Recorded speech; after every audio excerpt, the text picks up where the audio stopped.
Before 2026 arrives, Padre Pio's voice still echoes with a warning many families refuse to hear.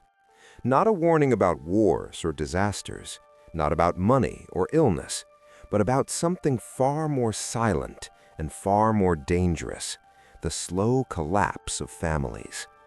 Today, many marriages do not break with shouting, they break with silence.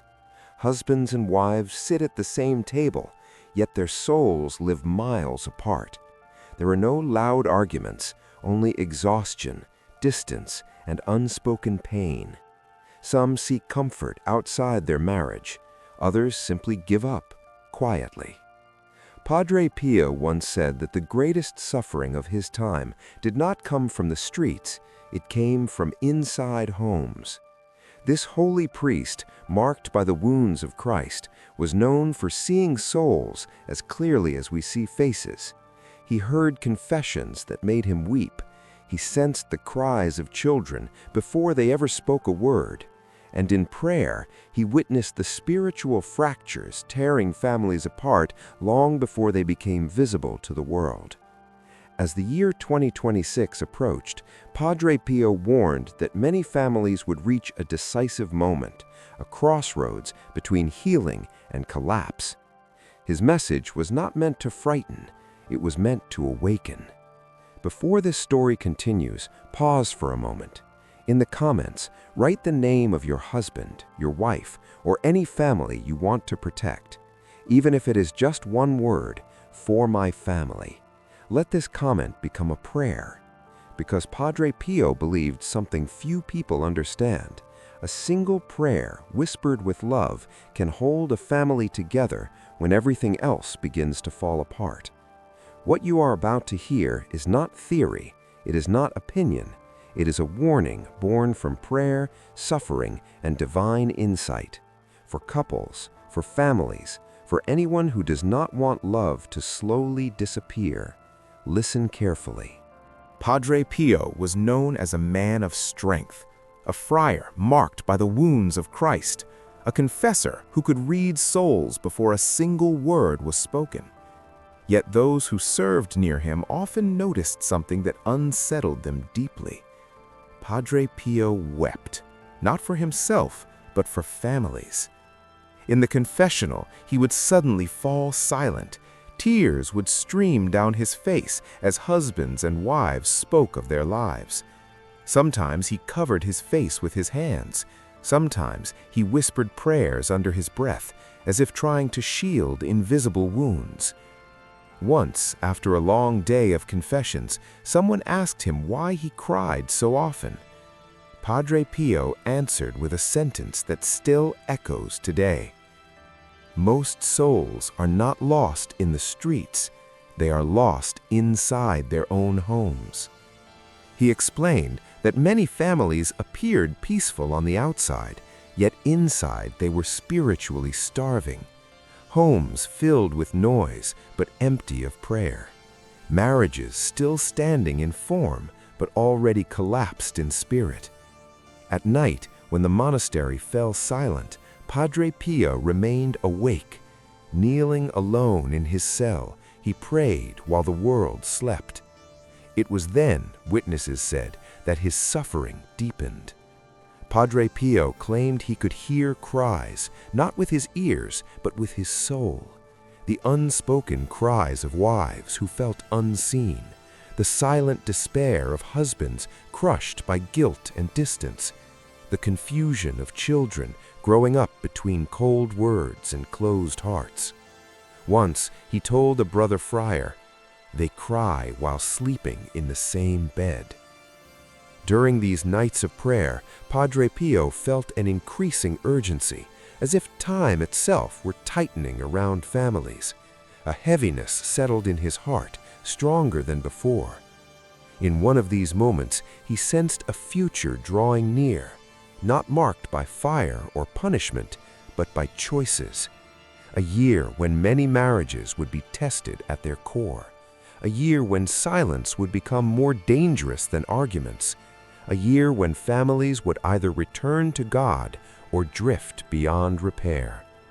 That year, he sensed, was 2026. Padre Pio did not speak of it lightly. He did not claim dates to frighten souls, but he warned that some years arrive as crossroads, and once past, what is lost becomes far harder to restore. What he would reveal next was not meant only for his time, it was meant for ours. During one long night of prayer, Padre Pio was no longer aware of the walls around him. Time seemed to dissolve, and his soul was drawn into a vision he never sought, yet could not escape. He saw homes, not ruins, not burning buildings, but ordinary houses, quiet and intact. And yet, something was deeply wrong. He saw dining tables prepared for meals, but no voices around them, plates untouched, chairs empty, not because families had vanished, but because hearts were no longer present. The table remained, but communion had disappeared. In another home, he saw a husband and wife sitting side by side. Their shoulders nearly touched, their eyes stared forward, fixed on glowing screens or distant walls. They spoke few words, and none of them reached the soul. Their bodies shared space, their lives shared routines, but their spirits lived in separate worlds. Padre Pio understood immediately. This was not anger, this was something colder, indifference. Then he saw children, not crying, not screaming, just watching. Children growing up in houses where love was spoken of but rarely lived, where silence filled the rooms like heavy air, where questions went unanswered and tenderness was postponed for later. He saw how these children learned to be quiet, not because they were peaceful, but because they were invisible. As the vision unfolded, Padre Pio felt a deep certainty settle in his heart. This was not a punishment sent from heaven. This was a test, a final trial allowed not to destroy families, but to reveal what had been neglected for too long. He sensed that many families would reach this moment in the year 2026, a year when distractions would multiply, when fatigue would deepen, when love would be challenged not by hatred, but by forgetfulness. In that moment, a sentence formed within him, clear and unyielding. Families will not fall because of poverty, but because of spiritual neglect.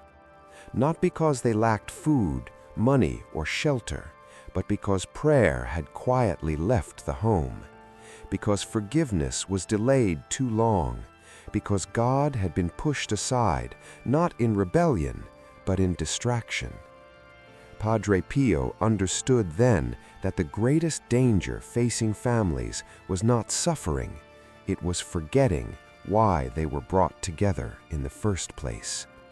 And what he would reveal next would speak directly to that danger. Silence, pride, and unforgiveness. Padre Pio warned that not all broken families are loud. Some never shout, some never argue, some never raise their voices at all, and yet they are already dying. He spoke of a silence that does not heal, a silence born from pride, fear, and unresolved wounds.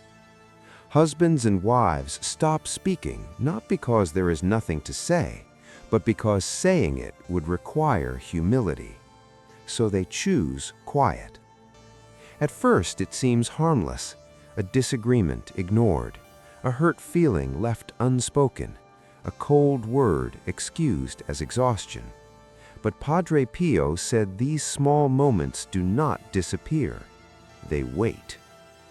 He explained that unforgiven wounds do not fade with time, they sink deeper. A careless remark, a missed apology, a moment when one spouse felt abandoned or disrespected. Each wound alone seems small, but together they begin to form a wall. Soon, couples no longer fight, not because they have peace, but because they have given up trying to be understood. Padre Pio called this condition by a terrifying name: the slow poison that kills families without noise. In prayer, he was shown what this poison does to the soul. He saw husbands and wives bound by invisible chains, not chains of hatred, but chains of pride. Each chain forged from the words, "I will not be the one to apologize. They should come to me first. I was hurt more." The longer forgiveness was delayed, the heavier the chains became. He saw souls struggling to move toward one another, but held back by the weight of resentment they refused to release. Padre Pio warned that pride does not always appear as arrogance. Sometimes it appears as silence. Sometimes it wears the mask of dignity. Sometimes it says, "I am fine," while the heart is slowly hardening. Unforgiveness, he said, is especially dangerous in marriage, because marriage is not a contract between two perfect people. It is a covenant between two wounded souls. When forgiveness disappears, intimacy follows. When intimacy disappears, temptation finds space. And the enemy does not need to create new problems. He only needs to keep old wounds alive. Padre Pio wept when he spoke of couples who reached this stage, not because they hated each other, but because they no longer reached for each other. He warned that in 2026, many marriages would face this exact temptation: to protect pride instead of love, to guard wounds instead of healing them. But he also insisted on one truth: the chain can be broken. Not by winning arguments, not by proving who was right, but by one act of humility, one sincere apology, one decision to forgive, even when the heart still aches. Because in the spiritual battle for families, silence can destroy, but forgiveness can resurrect what seemed already lost. Open doors to the enemy inside the home. Padre Pio warned that families are rarely destroyed by a sudden attack. They are undone by doors left open. Not doors made of wood or stone, but doors of the heart. He said the enemy does not need to force his way into a marriage. He does not break locks. He does not shout. The enemy does not break doors. He is invited in. In prayer, Padre Pio was shown how these invitations often begin, not with physical betrayal, but with what he called spiritual infidelity. A husband who shares his loneliness with someone who is not his wife. A wife who feels understood by a voice outside her marriage. Words exchanged in secrecy. Comfort found where it does not belong. At first, nothing appears broken. Promises remain unspoken. Boundaries seem intact. But the soul knows. Padre Pio warned that when emotional intimacy leaves the marriage, the bond begins to fracture, even if no one notices yet. He was also shown the danger of impure content entering the home. Images and words that poison the imagination. Screens that train the heart to desire without responsibility. Pleasure without commitment. Connection without sacrifice. He said these influences do not stay on the screen. They seep into the soul. A spouse becomes dissatisfied without knowing why. The real person beside them feels dull compared to illusion. Intimacy becomes strained, mechanical, or avoided. Padre Pio wept as he spoke of this. He warned that addiction does not always look dramatic. Sometimes it looks like a phone held in the hand, while love waits unnoticed in the same room.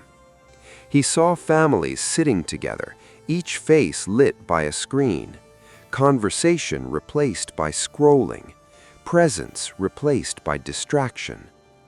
He said this constant escape weakens the spiritual walls of the home. Attention, the most precious form of love, is given away piece by piece. And once these doors are open, the enemy works quietly. Padre Pio described a vision of marriage as a single soul, once strong and radiant. Then he saw cracks form, small at first, barely visible. Each crack created by secrecy, by indulgence, by time stolen from the spouse and offered elsewhere. Over time, the cracks spread. Light leaked out, darkness crept in. The marriage still stood, but its soul was fractured. Padre Pio warned that in 2026, these temptations would increase, not because evil had grown stronger, but because vigilance had grown weaker. He pleaded with families to understand, what you allow into your home shapes the soul of your marriage. Not every door needs to be wide open to cause destruction. Sometimes a small opening is enough. Yet even here, Padre Pio did not speak without hope. A door that was opened can be closed. A habit can be broken. A fractured soul can be healed. But only if the invitation ends. Because a home guarded by prayer and sacrifice remains a place where the enemy cannot stay, no matter how quietly he was once welcomed in. One night during prayer, Padre Pio was shown a soul that caused him to tremble. It was not the soul of the dead. It was the soul of a living spouse. He saw a man, or perhaps a woman, still breathing, still moving through daily life, still sharing meals, still sleeping beside their spouse, and yet the soul stood apart.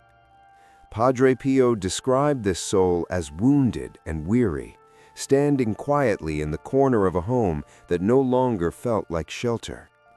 There were no visible chains, no flames, no dramatic suffering, only abandonment. The soul looked toward the bed where two bodies rested side by side. One turned away, the other stared into darkness.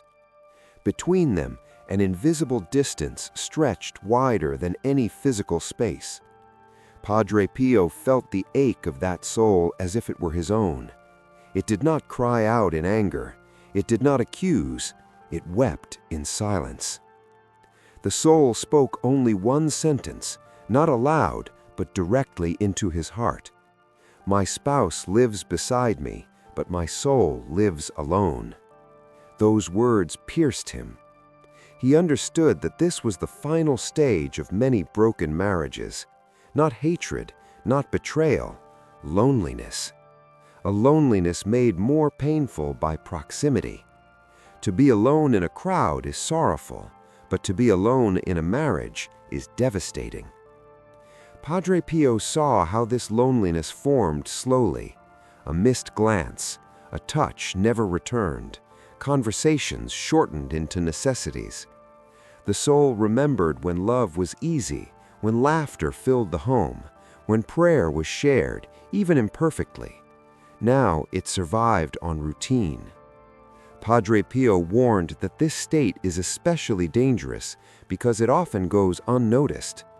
Outwardly, the marriage appears intact, responsibilities are met, children are raised, life continues, but inwardly, the soul is starving. He wept for spouses who believed this loneliness was their cross to bear, that nothing could change. He insisted that this was a lie. Loneliness within marriage is not a destiny, it is a signal, a cry for restoration. Padre Pio said that heaven hears the tears no one else sees, every unspoken prayer, every silent plea whispered in the dark. And he promised that even when only one spouse feels the pain, that pain still matters, because a single suffering soul can move the heart of God. What comes next, Padre Pio taught, is the moment of decision, to remain silent or to let grace speak. And that decision, he warned, will determine whether the soul remains alone or finally finds its way back home. Padre Pio never spoke only to warn. He warned in order to save. After witnessing broken homes, silent tears, and wounded souls, he insisted on one truth: no marriage is beyond hope while prayer remains possible. He taught that salvation does not always begin with grand gestures. Often, it begins quietly. The first path he offered was simple and difficult: prayer together. Not perfect prayer, not long prayer, not eloquent words. Even a single Our Father spoken awkwardly, even silence shared before God, even one spouse praying while the other listens without speaking. Padre Pio said that when a couple kneels together, even briefly, their pride begins to soften. Heaven enters the space between them. And when praying together feels impossible, he gave a second path: confession and forgiveness. He insisted that many marriages suffer not because love is gone, but because grace has been neglected. Confession, he said, cleans not only the soul, it clears the vision. A spouse who returns to confession returns changed, more humble, more patient, more capable of seeing their partner with mercy instead of accusation. Forgiveness, he warned, is not an emotion. It is a decision repeated daily. Sometimes forgiveness must come before understanding. Sometimes healing follows obedience. Then Padre Pio spoke of the third path, the one few choose: one sacrifice made in silence. Not a sacrifice announced, not a sacrifice used as leverage, a hidden offering. A kind word when silence would be easier. A prayer said alone for a spouse who feels distant. A habit surrendered for the good of the marriage. Padre Pio said that heaven responds powerfully to silent sacrifices. They speak louder than arguments. He emphasized something that changed countless lives. Only one person needs to begin, not both, not at the same time. One praying spouse can hold a family together. One soul returning to God can reopen doors thought forever closed. He reminded couples that God entered the world through a humble home, not a perfect one. And he promised that a marriage entrusted to God, even late, can still be restored. 2026, he said, is not a deadline for despair. It is an invitation to return. As long as one heart still hopes, grace has a place to work. Padre Pio knew that after every warning, the soul needs rest. Not noise, not explanation, but prayer. He urged spouses to stop, even briefly, and enter a moment of stillness. To step away from screens, from words, from defenses. He believed that silence offered to God becomes a doorway to grace. So he invited couples to pray, not as strangers, but as wounded souls seeking shelter. If you are listening now, he would say, slow your breathing. Let your shoulders rest. Release the weight you have carried in silence. This is not a prayer of perfection. It is a prayer of need. Padre Pio urged spouses to whisper these words, together if possible, alone if necessary. Lord, you placed us in each other's lives for a reason. We confess that we are tired. We confess that we have wounded each other in words spoken and in silence kept. Restore what we have neglected. Heal what we have damaged. Protect our home from what we cannot see. Teach us to forgive before we understand. Teach us to love when feeling fails. Remain with us when we no longer know how to remain with each other. If our marriage feels weak, be our strength.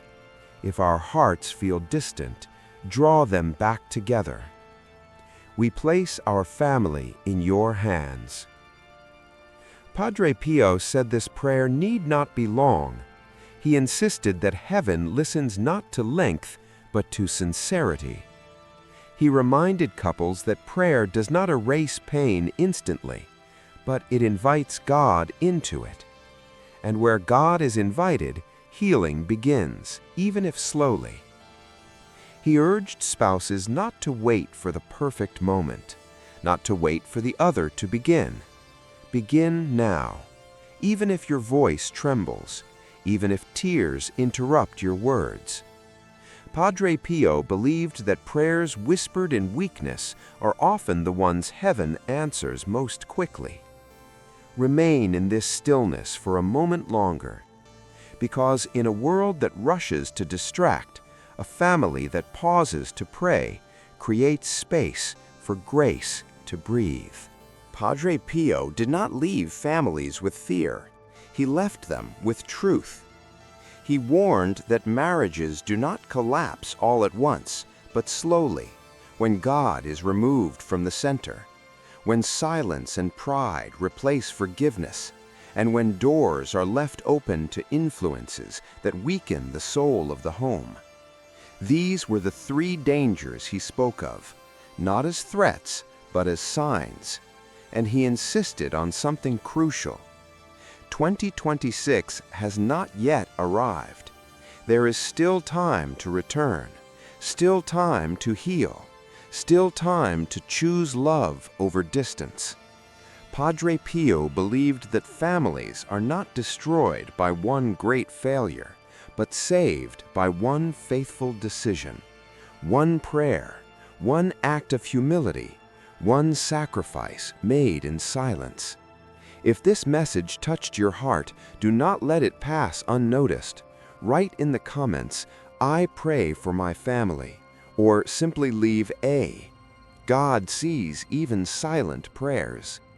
Every name written, every word offered, every heart that hopes quietly. Padre Pio believed that prayers offered together, even across distance, form a shield around families. If you are watching this alone, you are not alone. If your marriage feels fragile, it is not beyond healing. If love feels tired, grace is not. He urged families to remember that God entered the world through a family, imperfect, humble, and faithful. And he left them with this promise, spoken not as poetry, but as spiritual truth. A family that kneels together will not collapse. Carry this message with you. Return to it when silence grows heavy. Let prayer be the place where love begins again.